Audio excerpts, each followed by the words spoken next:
ನಮ್ಮ middle class ಹೆಣ್ಮಕ್ಳಿಗೆ ದೇವರು ದಿಂಡ್ರು ಪೂಜೆ ಪುನಸ್ಕಾರ ಗಂಡ ಮನೆ ಮಕ್ಕಳು ಇಷ್ಟೇ ಪ್ರಪಂಚ ಆಗಿರುತ್ತೆ.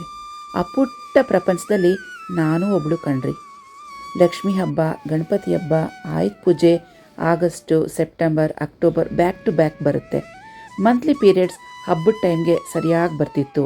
ಪೀರಿಯಡ್ಸ್ ಆದರೆ ಪೂಜೆ ಹಬ್ಬ ಯಾರು ಮಾಡ್ತಾರೆ ಅಂತ 3 ತಿಂಗಳು ಪೀರಿಯಡ್ಸ್ ಪೋಸ್ಟ್ಪೋನ್ ಟ್ಯಾಬ್ಲೆಟ್ಸ್ ತೊಗೊಂಡೆ.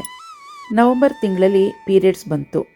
ಪೀರಿಯಡ್ಸ್ ಬಂದಿದ್ದು 2 ತಿಂಗಳವರೆಗೂ ಬ್ಲೀಡಿಂಗ್ ಸ್ಟಾಪ್ ಆಗಲೇ ಇಲ್ಲ. ತುಂಬ ಬ್ಲೀಡಿಂಗ್ ಆಗಿ ವೀಕ್ ಆಗಿ ಉಳಿಯೋದೇ ಕಷ್ಟ ಆಗಿತ್ತು. ಡಾಕ್ಟರ್ ಹತ್ರ ಸ್ಕ್ಯಾನ್ ಮಾಡಿಸಿದಾಗ ಫೈಬ್ರಾಯ್ಡ್ ಇದೆ, ಹಾಗಾಗಿ ಹೆಚ್ಚು ಬ್ಲೀಡಿಂಗ್ ಆಗ್ತಿದೆ, ಜೊತೆಗೆ ಹಾರ್ಮೋನಲ್ ಇಂಬ್ಯಾಲೆನ್ಸ್ ಆಗಿದೆ ಅಂತ ಹೇಳಿದ್ರು. ಇಲ್ಲ ಅಂದರೆ ಇದು ಮೆನೋಪಾಸ್ ಸಿಂಪ್ಟಮ್ಸ್ ಅಂತ ಕೂಡ ಹೇಳಿದ್ದಾರೆ.